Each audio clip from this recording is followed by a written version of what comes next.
here's your host of Property Line Today, the president of RMA Realty Center team, and your friend in the real estate business, John Adamson.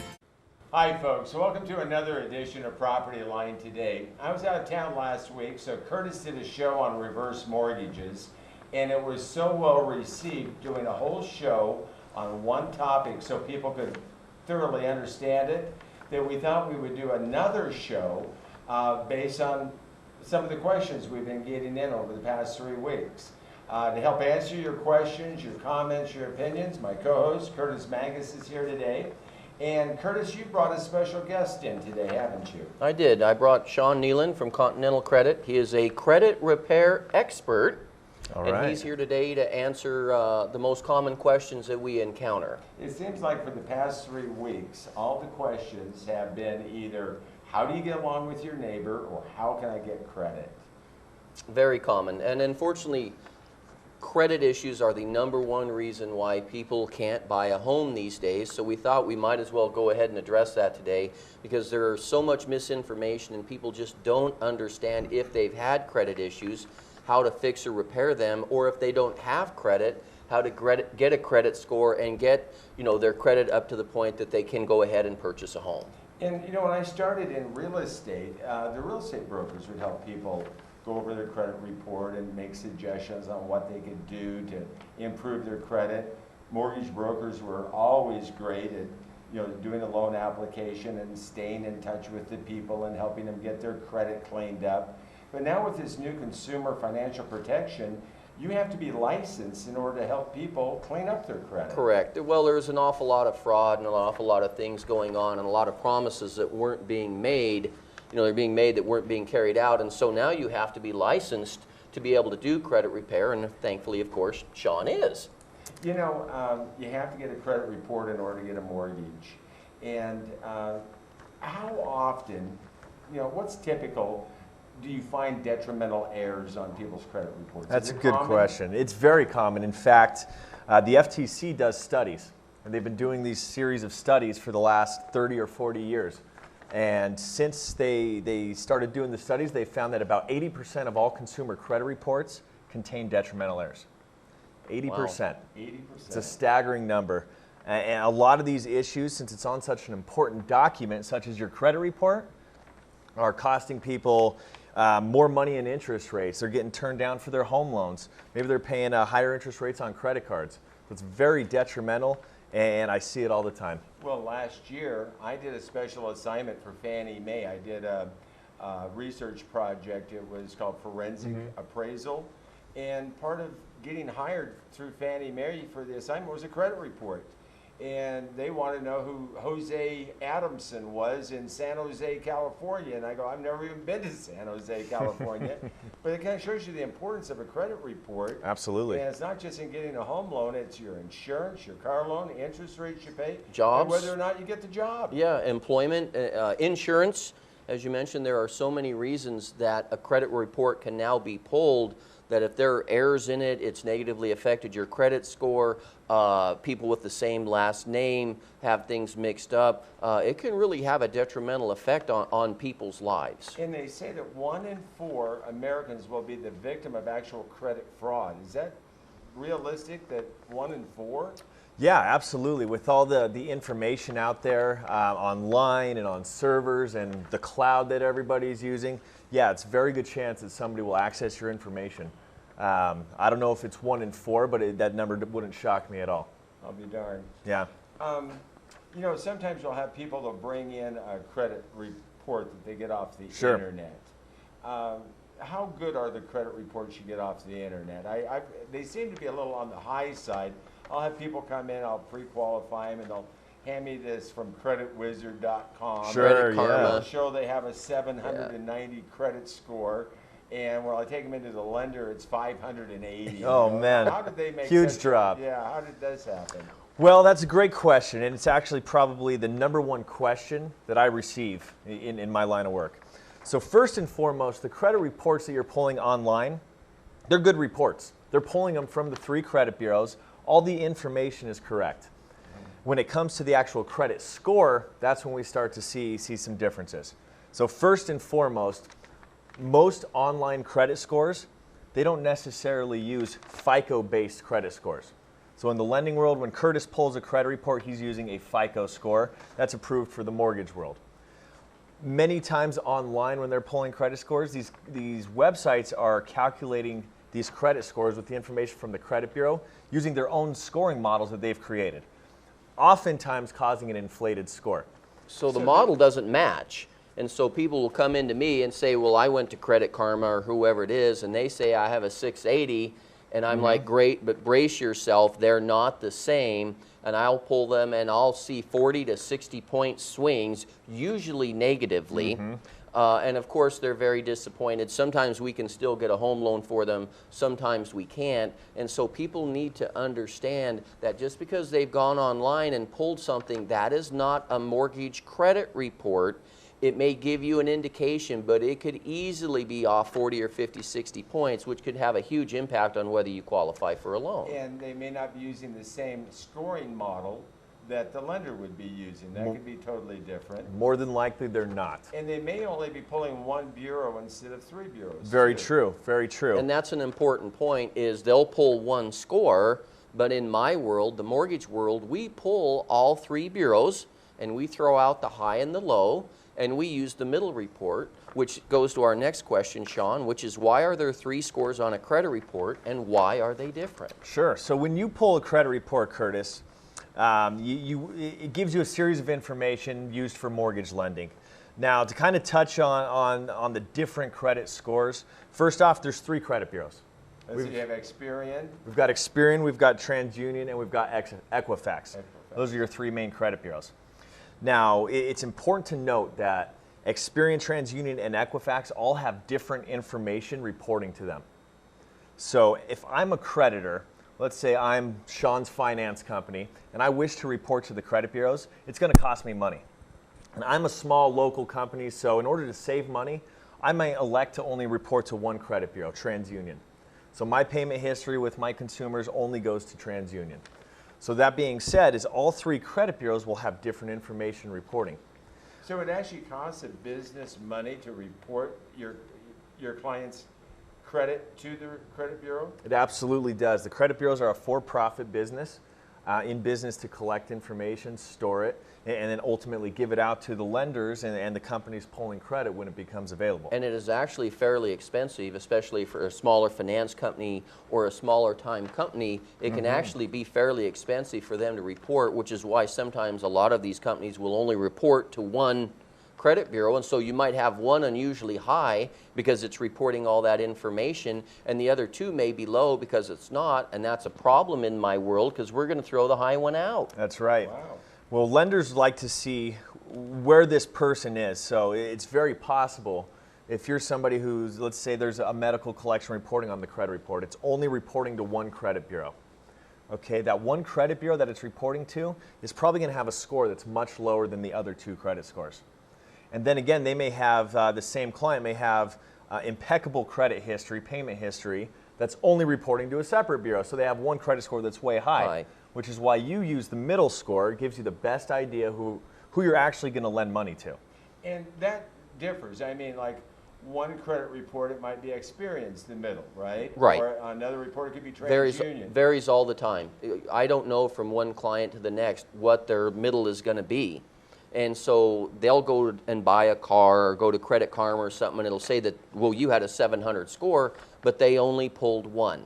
Now, you brought up the term model because you said that when it comes to credit scores on the internet, they would maybe use a different model than the FICO scoring model. Correct, yes. I can't tell you the number of times I've talked to people, they watch the show and they want to know if they're going to qualify, and they'll say, John, we went in to buy a car and they said our credit wasn't good enough. I'll come in and talk with them, get them in with a lender. The lender will pull a credit report, and they have good enough credit to buy a house. Now, why is it that the credit wouldn't be good enough to buy a car, but would be good enough to buy a house? I would think it'd have to be much more difficult to buy a house. You know, the situation you described, I usually see vice versa. It's you can get approved for the car loan, but not necessarily the home loan. And I've seen that too. It was like we just bought a new car and we had perfect credit. But there's a couple ways to think about this. The FICO scoring model, there's actually several different scoring models. So you see 3 credit scores because they use First off, 3 bureaus. Second reason is because there's 3 different math equations or scoring models calculating the credit score in the mortgage world. FICO has actually come up with 50 plus different scoring models that they use to calculate your credit score.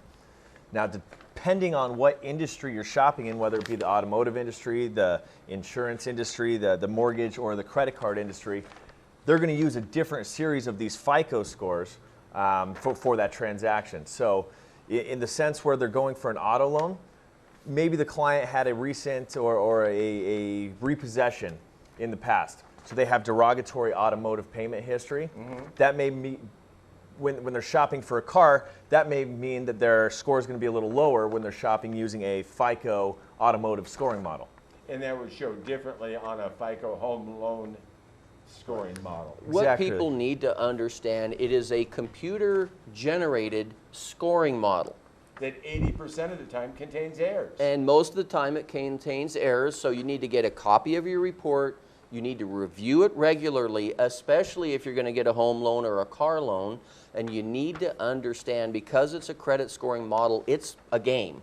You have to understand how the game is played in order to win it, and know how to get your score up, you know, how you're going to qualify, what kind of credit score you need to have. It's really important that you understand that knowledge, and the earlier you understand and know that, the better. I really think everybody needs to understand by the time they're 21 years of age how that works, because at 21 you may not want to buy a house yet, but at 25 you may want to. That's typically what I start to see, but you need to start building your credit and understanding how it works at 21 so that you qualify at 25, because it can take 3 to 5 years to get that credit score where it needs to be. There's a commercial running right now where there's 2 women talking on a park bench, and the one woman, she says, I know my blood type, I know my IQ, I know my GPA, but I have no idea what my credit score is. And then the lady next to her says, you don't ever want to buy a home?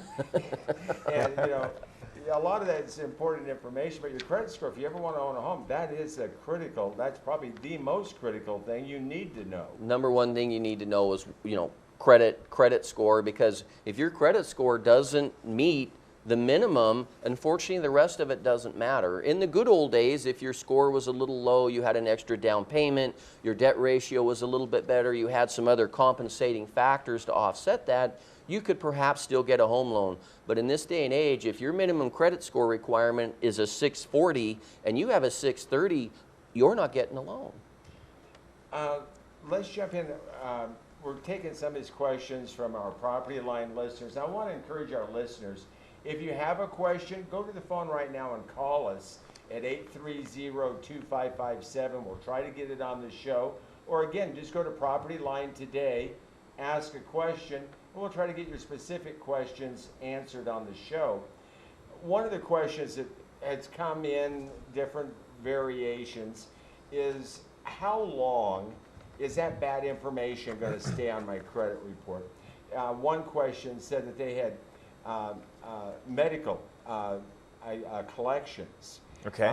But the lender was going to go ahead and make them the loan because they were old enough and they weren't going to count the medical collections. But yet they had a judgment that they had 5 years ago and they were going to count it. So how long do different things stay on? What's important, what's not? Got it. Now one thing to note is that although the lender might not take that medical collection into account for say a DTI issue or an underwriting issue, What's DTI? it's Debt to income. Debt Excuse me, ratio. yeah. It will still impact the credit score. Now, derogatory items. Look, before you go, why would a lender maybe not count medical? Well, no. It's going to show in the credit score, and it used to be we could disregard medical. Anymore on virtually we can't. Unfortunately, last year FHA changed that. So that's an old question. That's an old question, and in the last year FHA has now said we have to have a payment plugged in, they have to have a payment history. It used to be if it was medical in nature, we were able to disregard some of that with some programs, and unfortunately now if you've got medical collections, they have to be accounted for by the lender, and they also have an impact on their score. Absolutely, they do. Okay. Now, But then I also hear things, well, you know the number one question we get is, how long do I have to wait if I did a short sale? How long do I have to wait if I had a bankruptcy?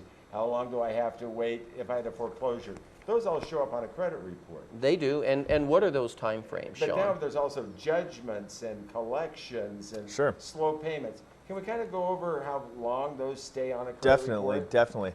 Well, let's start at the top. Let's start with the bankruptcy.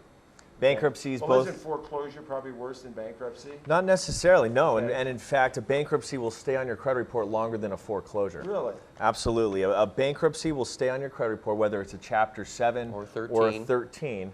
It doesn't make any difference. They both Stay on the report for 10 years from the date of discharge. That's a So once long it time, discharges. and it For will. that full 10-year period, will it be affecting your credit derogatory? It absolutely will.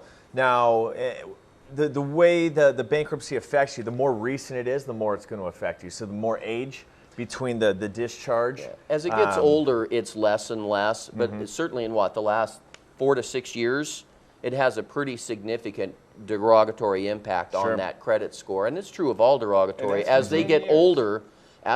older, they impact the score less. That's correct. And Yeah. so bankruptcy is 10 years, and what is a foreclosure? Foreclosure will remain on your credit report for 7 years from date of last activity, from when the bank takes the home back, the property back. Same thing with the short sale, 7 years. Now, when you talk about tax liens and judgments, other public record items, those items are both on your credit report for 7 years from date of satisfaction. From date of satisfaction and date of release. So So if you don't pay them off, they're on there forever? they can be. Different state statutes require a refiling period after, I believe, 5 years. But if it's not paid and they keep refiling, yeah, it can stick with you for life if it's never satisfied. You might think that it's 10 years old and now you can go buy a home and it's going to show up on the credit report and you're going to say, no, because that judgment could be a first lien position and I'm not going to loan you $150,000 to buy a home unless I'm in first position. Well, and just because it even dropped off your credit report doesn't mean it's dropped off the title report. That's correct. And so it could still be a lien even though it doesn't show on credit anymore. And so judgments and tax liens are a real problem because those liens can stay on there for a very long. How long do tax liens stay on? 7 years until from date of release. So Federal once you- and state. Federal and state. 7 years from date of release. So And once you- collections? Collections are 7 years from date of last activity. Now, this is where we get a lot of confusion.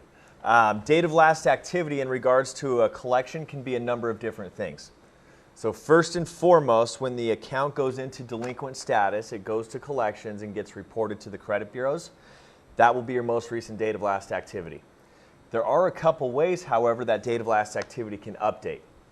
The first way is kind of out of your hands as a consumer. Collection companies will often transfer their debts over to new collection companies.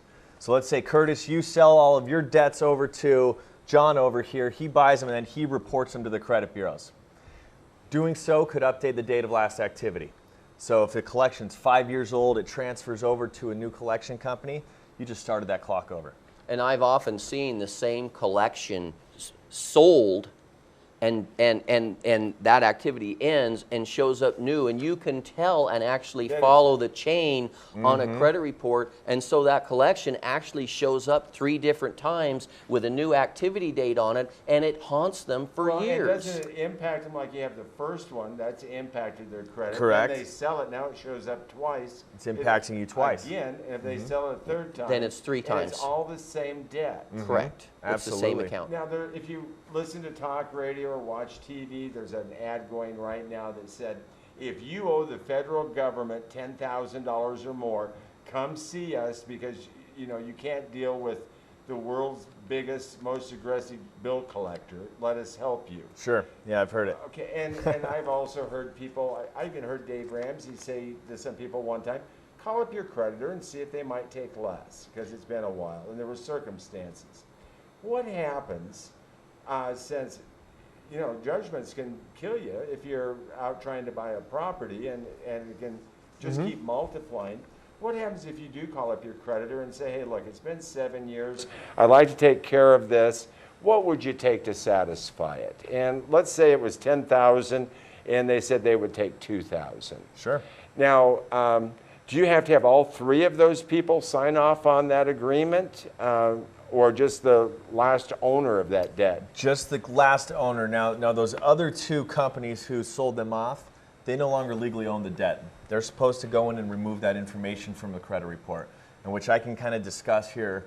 So you can how get that those can others happen. taken off then? Sure, because it would be an erroneous reporting at that point. But very often they don't take them off the way they're supposed to. Not on their own. We They're kind of have very- to force them to Yeah, do they're it. very quick to put them on, and they're very slow to take them off. And this That's is right. why you'd want a professional licensed credit repair counselor to help you do Yes, it. because they understand how the game is played. Mm-hmm. And to answer your question on settling debts, as a lender, if you owe a $10,000 medical collection, we don't care as a lender if you've paid $10,000 and resolved it or paid $2,000. So it doesn't show up that you didn't No. pay it off in full, No, you settled for less? All we need is something saying that the debt is paid in full.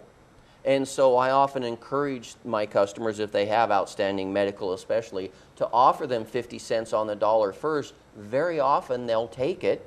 And obviously you have to paper trail it and track it. That is You really, have to really important. really track it, because they can lie to you, can't they? They could say, I'll take 50 cents on the dollar, and you send in your $5,000 on the $10,000 bill, and they'll go, I never agreed to that. I mean, That's right. You have to, I always tell them, you have to document it up front. You get them in writing, a settlement offer in writing up front of what they'll take. And you need to get that before you ever send them any money. Send them a check. You have a canceled check as proof of payment. You then get a paid in full receipt, and you get something in writing saying they will update the credit report and show it now as a zero balance. yeah, there's kind of an urban myth that says if you do that and on your check you write account such and such paid in full, and you write that on the memo section of the check, does that really hold any water? I've heard that it's just a myth. Well, from my understanding is you could write a restrictive endorsement on the back of a check stating if they cash it for this amount, they agree to a settlement in full. And yeah, that would be a legal binding contract if they agree to the terms and sign it. Really? Absolutely. If you put it on the back On the back. as On the part of back. the endorsement, Correct. not in the memo Yes. on the front, if you put Should it they on the endorse back. the check? Kind of like with the insurance companies. If you have an insurance claim, if you Yes. read the fine print where you go to endorse it for deposit, it says, by endorsing this and deposit it, you're releasing the insurance company from all future liability on this claim. Right. You know, one thing I want to note on while we're talking about paying collections or settling collections is what actually happens to the credit when you do settle a collection or pay off a collection. And believe it or not, it's not what most people think. Collections or derogatory accounts, charge-offs, the dollar amount of the account has no bearing on your credit score. Oh. It's I not say the that dollar again. amount. It's not the dollar amount. It's the derogatory account. A collection with a $0 balance that's been paid off will impact your score as much as a collection with a balance, a $500 balance, a $1,000 balance. The dollar amount has no impact on the credit score. The way a collection impacts your credit score, again, is by date of last activity. The more recent it is, the more it's So going if to you affect go in the and score. settle with them, that's going to make it a recent occurrence, and that's going to hurt your credit maybe. Absolutely. It absolutely will. So think of it this way. If we have a collection that's reporting date of last activity, June of 2010, we do the right thing, the American thing, and pay it off today. Once that reports to the credit bureaus next month is paid, it'll update the date of last activity to July of 2014. And drop your score. That's more recent than 2010. It's going to And drop Is your and there your a score. score will right go way to down. do it or not? Well, there's times where you can negotiate a deletion letter. And often, basically, again, with the settlement, we'll offer them X amount of dollars, but in return, you're going to get a letter from them stating that they'll remove the derogatory information from the credit report. Now, they won't always do that, though. They certainly won't. And probably not for an individual either. I can't imagine. I can remember the hell I went through to try to get Jose Adamson off my credit report.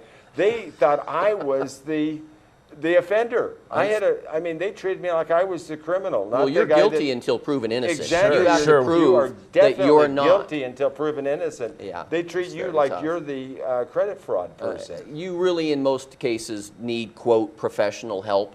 You do. It's really, it can be done, and I've coached people in the past on how to do that, and there's a wealth of information online, but it is, unless it's just like one trade, one account, something small, but if you have a lot of accounts or some challenging things going on with your credit, It can be done, but it is exceptionally difficult to try and get all those things cleared on yourself, especially ×3 with 3 bureaus, and understand how the game is played. And maybe 3 different creditors that you're going to have to go back and have them remove it as well. If you have one collection and it's been sold 3 times, and it reports on 3 different bureaus, you've got 9 occurrences that you've got to fix yourself. That's right. That's a very daunting task. Very. Yeah, and especially with the rules and the way you have to do things, it can be a very daunting task. Now, to touch on what you said, John, about somebody else's information on your credit report. You pulled and Jose Adamson was on your credit report. Believe it or not, that's a very common issue. It's a mix-up of information at the credit bureau level more often than not. I see this a lot with juniors and seniors. Okay, maybe Tim Jr. Or neglects first, seconds, and thirds. First, seconds, thirds. Yeah, one of them neglects a cell phone bill. It goes to collection, and because they all have the same name, they've all lived at the same address at one period of time, the credit bureaus can assume that they're the same person, so that collection can actually be applied to all of their different accounts. And that's an easy one to clean up? It actually is, yeah. Typically, I can work with the client. We can take a photo ID, a copy of a Social Security card. What we'll do is we'll write a professional investigation request over to the credit bureaus, kind of letting them know what happened and asking them to look into the item. Most cases, 99% of the time, the issue is cleared up in about a 45 to 60-day time period with all 3 credit bureaus. One thing I want to point out, these things typically don't happen overnight. There are time frames when you dispute, have to 30 days to respond. Sure. Yeah. All right, so you need to take some time. If you want to go buy a house tomorrow and you end up with finding out there's things on your credit report, it's a 30, 60, 90-day process, often at least, to get those things removed, even if they're erroneous and incorrect. Sure. And so that's why you need to monitor your report, and you need to look at it a little bit ahead of time so that if there are issues, that there is time to be able to get those resolved. Well, and that's like we've said on the show, how many times the typical buyer nowadays gets online, they look at homes, then they call up the realtor and want to buy a house. Instead of getting their board of directors put together, their exclusive buyer broker, the lender that's going to help them, and then the other members of the team, the title company, the escrow officer, and in some cases, the credit repair specialist. That's right. So that you have all the professionals that you need.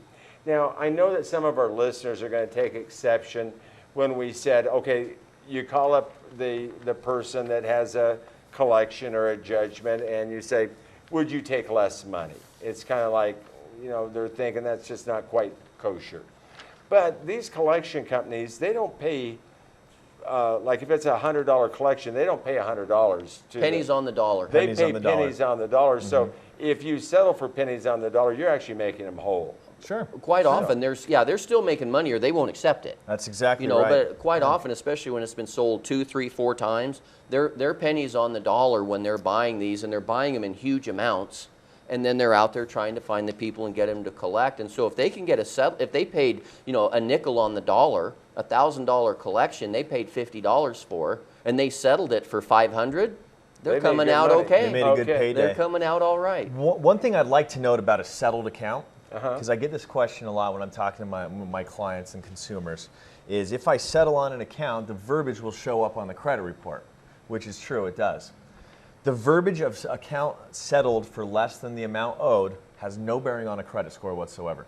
Oh, so it could say paid in full but for less than the amount owed, and that's Correct. not going to affect. That's just a remark that's on the credit report. It doesn't have any bearing on the credit score at all. And as long as it's resolved, the home loan lender doesn't care anymore.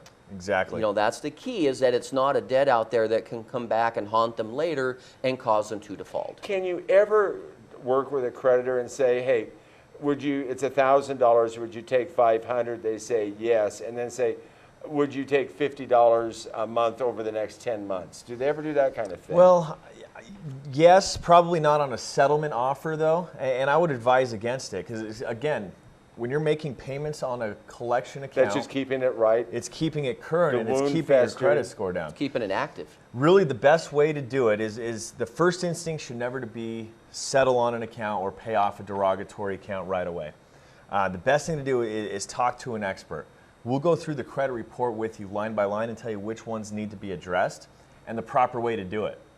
Again, if it's an issue where the item is in violation of the Fair Credit Reporting Act, there's a very good shot that we can get it removed from the credit report completely without even having to pay on the item. Which could have a dramatic impact, one, on their score, Absolutely. and two, financially save them the money. Sure. And if that's unsuccessful, the best way to settle on an account, especially if you're going to be in a mortgage transaction, pay it at closing if the lender requires. Exactly. So if That way somebody, you don't hurt the credit if score somebody before you go. qualifies and their scores and everything are in line, but they have an outstanding collection, It shows up on the title policy, maybe. well, most of the time it doesn't show up on title unless it's a lien or a judgment, but it'll show up on a credit report, and if it's $500 and it's a medical collection and the underwriter says it has to be paid, you don't run out and want to pay that in the process because they could pay it, and if we have to repull credit, their score could significantly drop. We just insist that they pay it at closing, we'll get a payoff, and they bring the money in, and when they purchase the house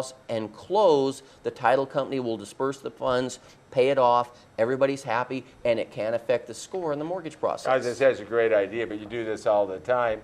Now, if you paid the bad debt, let's say it is a lien or a judgment, can you still go in and try to see if they'll take less and Yes. pay it off at closing? Yeah, as long as you get a letter from them, and if that $500 collection, they say, we'll take $250, then the title company will disperse a check for $250 at closing and resolve it. The key is it has to all be done in writing. Everybody has to understand it up front.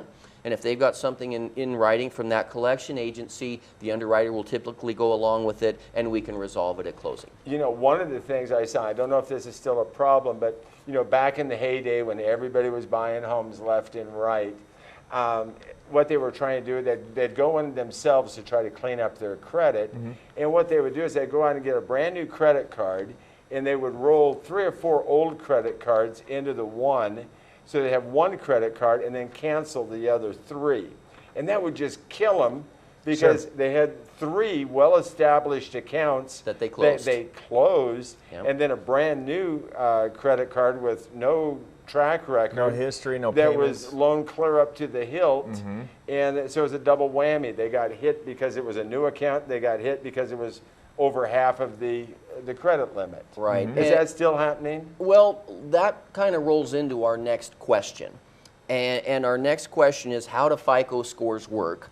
And I've seen pie charts out there. We're hoping we can show one of those to you that kind of shows how credit works. And one of the most important aspects of a credit score is depth or length of time. Sean, would you explain how that works? Let's try to bring Sure that up. thing. Okay. Yeah, so your FICO score is broken down into 5 separate pieces. The first piece, the largest piece of your credit score, is dedicated 35% of your score to payment history. So payment history, what this takes into account is the actual physical payments you make on your installment accounts and your revolving accounts.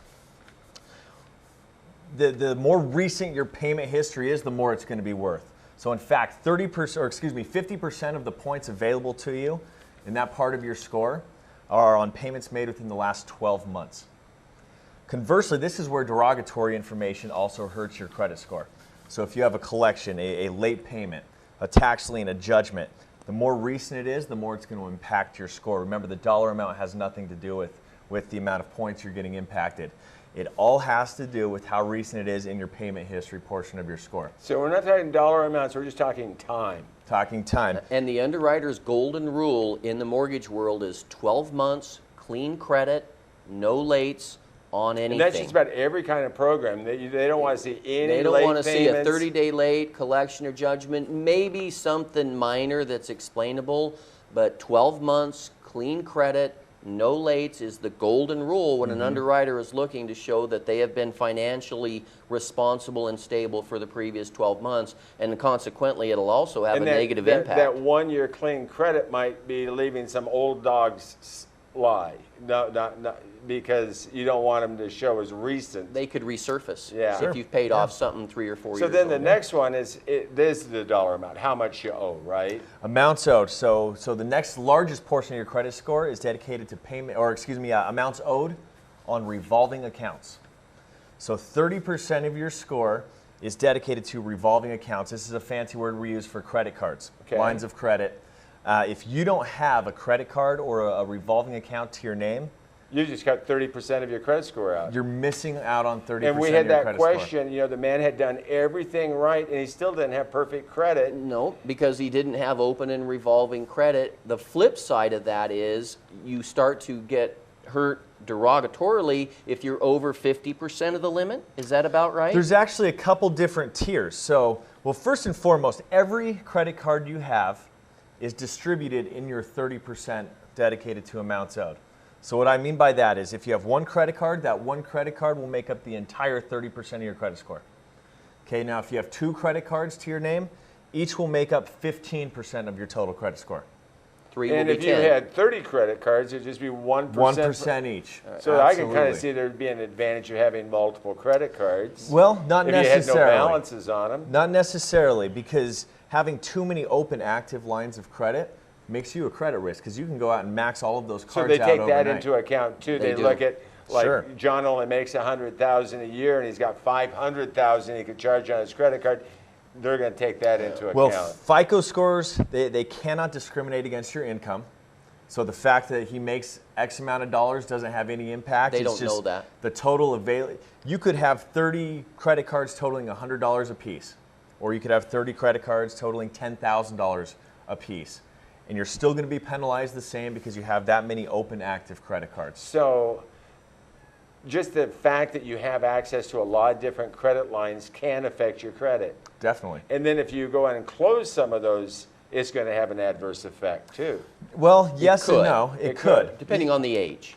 I've actually seen people close credit cards and see an increase to their credit score. Now that's not the most common occurrence. More often than not, when you close an account, it will cause some part of your score to drop, whether it's in your length of credit history, whether it's losing out on future payment history on an account. There's a lot of reasons why your score could drop or go up when you close an account. My best advice here is if you're planning on closing an account or you're thinking about it, get help from the experts first. Okay. There's a lot You of know negative which ones things to that close can go and on. not close. Absolutely. The only other thing I'd like to interject on revolving accounts. Yes. In my opinion, that's the most volatile part of somebody's credit report. Absolutely. Without a Because doubt. we have a credit scoring model in the credit reports we will pull, and it'll come right out and say this customer has 30 points available in rescore to improve it, and it's invariably all they're doing is paying down a credit card below 50 to 30%. Correct. And so you could have a $1,000 credit card maxed out, you know, with a $990 balance on it, pay that down to $50, and it could literally raise your score 30 points. Absolutely. Just doing that. What a quick, easy way to raise your score, but you have to understand how the game is played. And so you need revolving accounts, but you need to keep them at or below, in my opinion, 30 to 50% of the limit all the time. Now, I was a mortgage banker for many years, and I don't know if this has changed, but on this amount owed, and we're talking revolving credit, yeah. and that was gas cards, store accounts, and credit Department cards. stores, credit Yep. cards. I always found that, like, and I hate to say it, but there was one store, Sears and Roebuck, but we're not going to mention their name, always for everyone appeared slow. It was always the one that caused them the most problem. They could have 10 gas cards, and they always showed good. Gas cards always seemed to report like they were the best thing since nonstick peanut butter. And then the more realistic ones were the credit cards.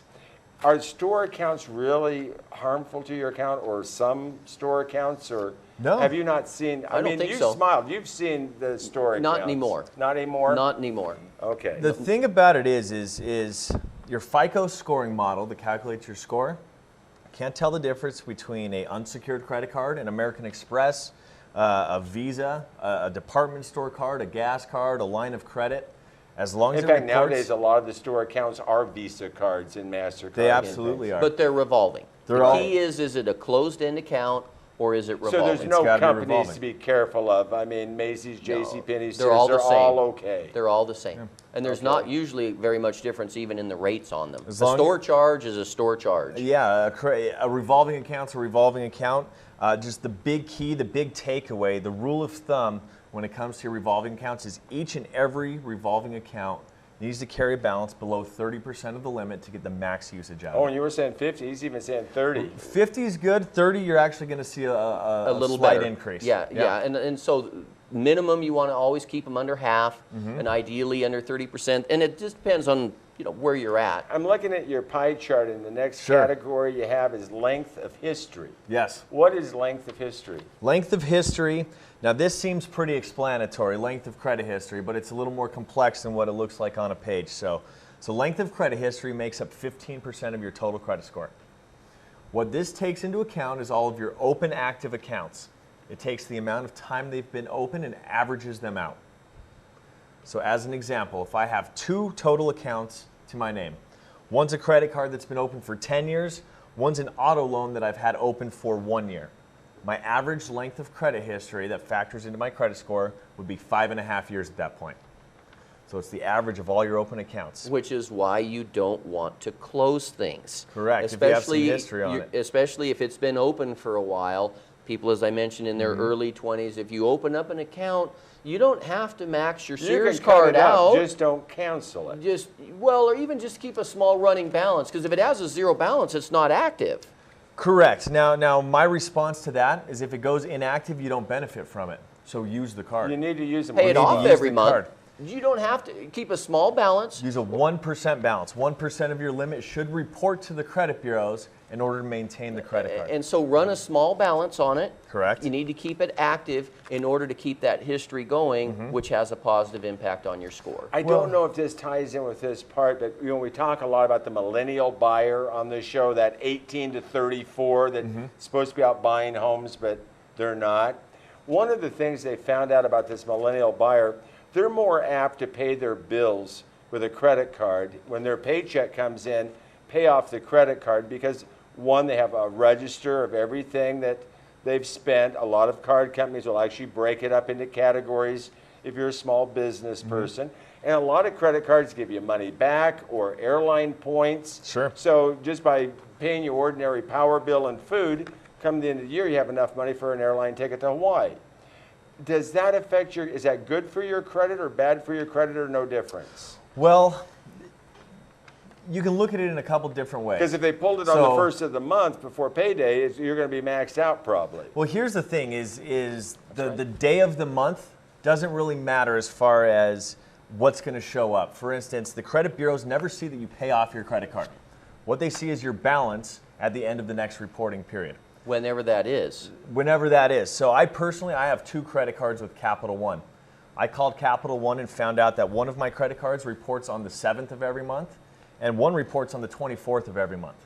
So they're not even at the same time. I'll tell people, you might pay your credit card off today, but if it just cycled or reported yesterday, you're going to have to wait another 30 days. You got to wait another 30 days to report that 0 balance. And now you got a contract. People are expecting you to close on your home, and there's nothing you can do, and you've done everything right. Well, you can do a rapid rescore. We do them all the time. This is part of the credit score game that people need to know, is that if you've maxed your credit card out, you need a 640 score, and you now have a 630, they can pay that credit card down to $30. I need an updated statement with their name and account number in. I can send it into the credit bureau reports. They'll verify the information and update the score, but it costs money. How much does it cost? Well, they've changed that now, and I'm sorry, I can't even tell you, but it's fairly expensive. Not that expensive. No, it's fairly pricey. Is it more than that now, you think? How much? It was like $50 well, when I it's was a mortgage banker. It's either $25 or $50. But gas was only 25 cents a gallon, Well, too. things have changed a little bit. My point is there's an expense and a charge involved, but this goes back to needing to understand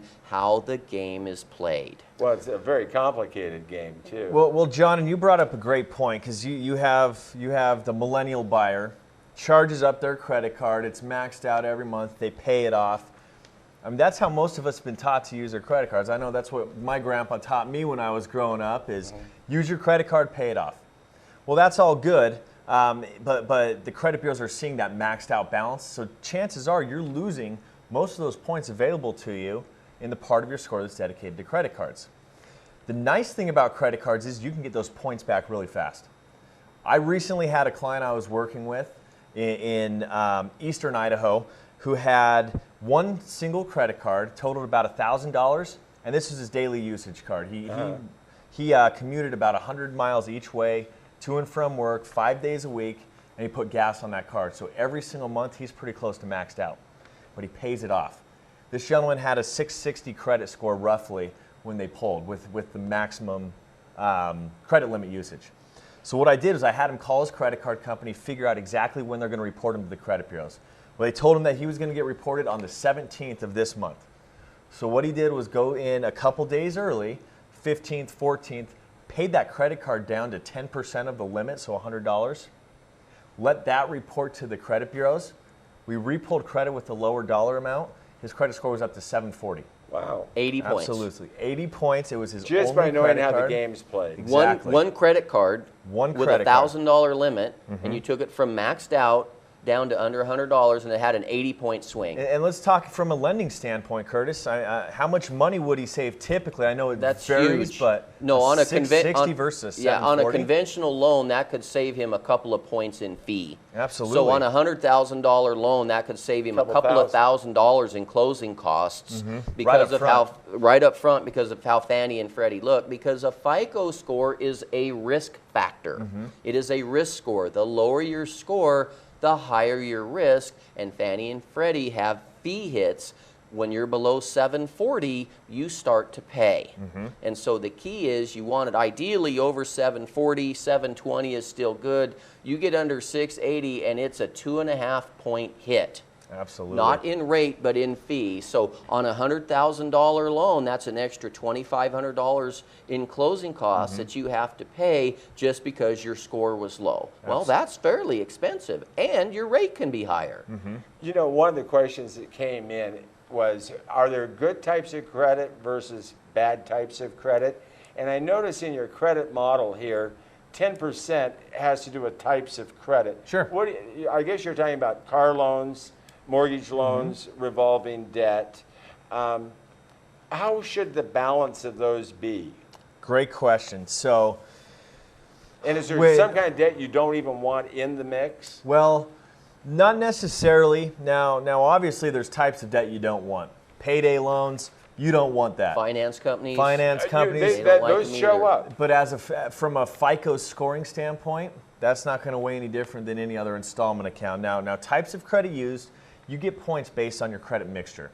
So the best mixture you can have would be a mortgage loan, some other form of installment account. Like a car loan. A car loan, it could be a student loan, and you want 2 revolving accounts. Typically a 1-to-1 ratio. Could it be a cell phone bill? Cell phone bill, unfortunately, won't work because it doesn't actually report They to the don't bureaus. show. They don't. Utilities, cell phone bills, cable, those kind of things don't report unless you don't pay them. There's a running joke in credit. If you see a cell phone or a power company on a credit report, It's bad. that's because It's it a went to bad collection. deal. They don't report. They don't report to credit when you're good. That's right. But in the olden days, when people would come in with no credit, we would have to build credit. We could go back and check their insurance and not much of that goes on Not anymore much of that because goes of on? credit scores. Now Okay. credit scores have replaced that. Those were in the pre-credit score days. We can still do some of that if people are light on credit, do what's called the manual underwrite, but that's unfortunately pretty rare these days. We're very dependent on credit scores.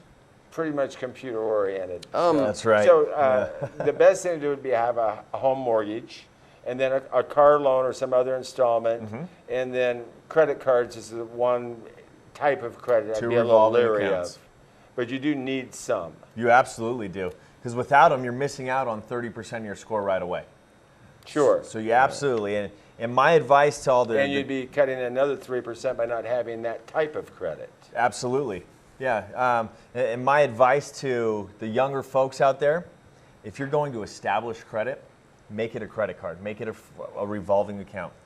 The limit of the credit card doesn't matter. It's just that you have it. If you open a $200 credit card with the credit union, or if you open a $5,000 credit, it doesn't matter. It's that you've got it and it's active. Got it, you use it, and you keep that balance below 30%, and you pay it on time. All right, Sean. One of our questions just came in. If you have a question, folks, you can call us at 830-2557. We'll try to get it on this show. If we can't do it this show, we'll get the answer and report it on the next show. I'll get back to you on it. What was you going to say? Well, I was just going to say one of the questions we often are asked is, what kind of errors do you typically see removed? Sure. I see all sorts. Now, when we're removing information from credit reports, the way we get it removed is through the Fair Credit Reporting Act.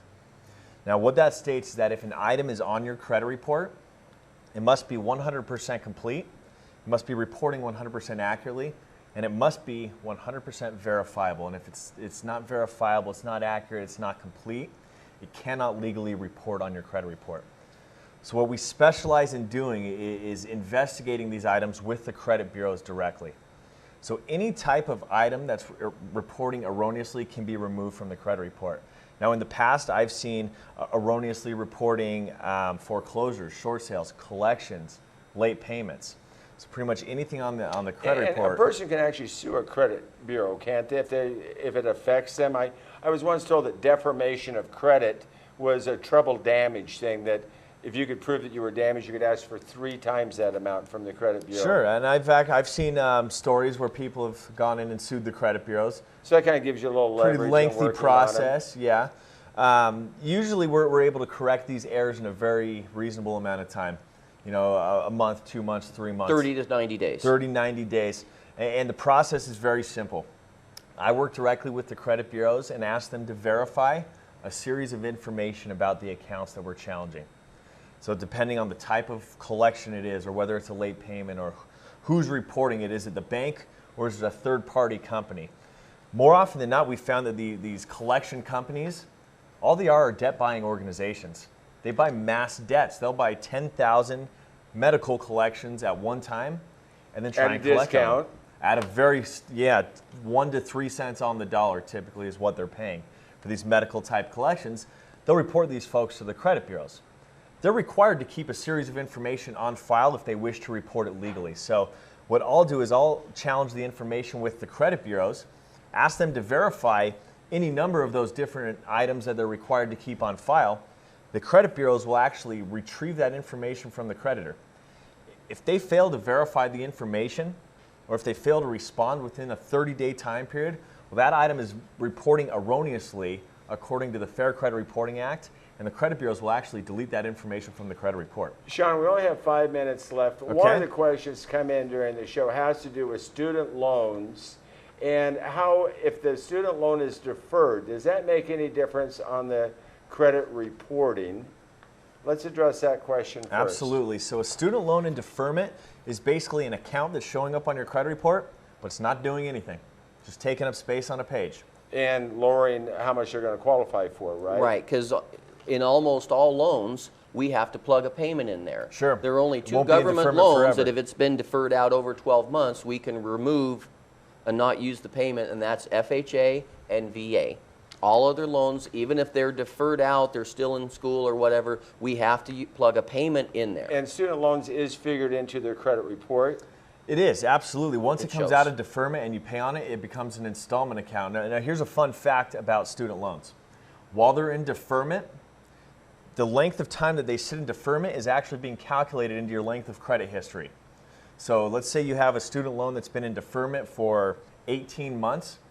Once you pull it out and make your first payment on it, you have history. You actually just got 18 months worth of length of credit history applied to your credit report. Oh, so it'll actually give you some depth. Absolutely. So they're not all bad. Now, one thing to note, it doesn't give you 18 months worth of payment history, but length of credit history. The section that makes up 15% of your score is what you're getting, which can benefit tremendously in some situations. I'm trying to read lips here. Dispute. If you file a dispute on your credit report, you know what they're talking about? Absolutely. Okay. Yeah. What does that do? Do you have to count a disputed item? Yes, and we want them resolved before we close. Oh, really? So that's not a That's a way bad thing. If we Sure. run across open accounts that show disputed, they have to be resolved before we close, because we don't know what's going to happen. Do we hold that debt against them? Do we not? So we want them resolved. So disputed accounts, when we start the mortgage process, we need them resolved early, because we can't close until they've been taken care of. You know, bottom line is, to get the best rate for a home loan, you have to have good credit.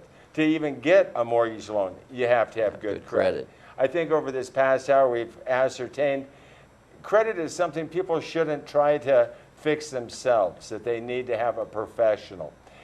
How does a person go about getting a professional credit repair licensed person in the state? Where do you look? Do you call up the Department of Finance and ask who's licensed? Do you call up your mortgage lender, your realtor? What's the best way to find someone like yourself? Well, you can always check the Department of Finance website. Those will list all the active licensed credit repair companies in the state of Idaho. I've always worked based off of referrals. Curtis and I have done business together for several years, and I think the referral of somebody in the business who's used the service is a great way to go. And of course, folks, can go to propertylinetoday.net, ask us how do you find a credit repair specialist, and we'll send you some names of people that we've used. That's a good way to do it. Yes. How much does it cost? Well, let me interject that real quick, rather than talking exactly about how much it costs, because there's a number of different ways that it can cost, because I've researched, and my commercial on that is beware of any credit repair organization that wants a large upfront Well, that fee. was what I was wondering. Yeah. Should you pay up front? Never. Okay. A small amount is fine. To review them, $75, $100, $150 to review the report and get an opinion is fine. But when you are supposed to pay $500, $600, $7 up front in a lump sum, don't do it. No, you want to stay Run away away from that. They've lost all their motivation to help you because you've paid them up front. So they get paid at closing? No, it's like a small up front and then monthly as you go along, open-ended as long as it takes. I see. And is there any, like if you go in and there's credit repair nonprofits, they're kind of like doing a Chapter 13 bankruptcy. If somebody goes to you and hires you to clean up their credit, does it show derogatory? Like if you went down to a nonprofit credit repair agency? Absolutely not. Because a lot of times they'll show up almost like a bankruptcy. Yeah, and you're going towards That's consumer credit counseling. Right. Yeah, that's which different from very this. much different than what we're doing. We're working to get items deleted from the credit report. Folks, I've learned a lot. I'm sure you've learned a lot. Well, from time to time, we'll have on different industry specialists like Sean to go in depth. But if you have any questions on buying, selling, investing, questions, comments, we want to hear from you. Go to Property Line today, hit a question. If you're watching the Best Of show and you see the number 830-2557, go ahead and call us. Leave your name and number. We'll get back to you and get your question. I'd like to thank Sean Nealand with Continental Credit for being our guest today. And again, my co-host Curtis Mangus with American Pacific. I'm John Adamson, the broker with the Realty Management Associates Realty Center, saying until next week, keep your feet on the ground, but keep reaching for the stars. And may God bless each and every one of you. Bye now.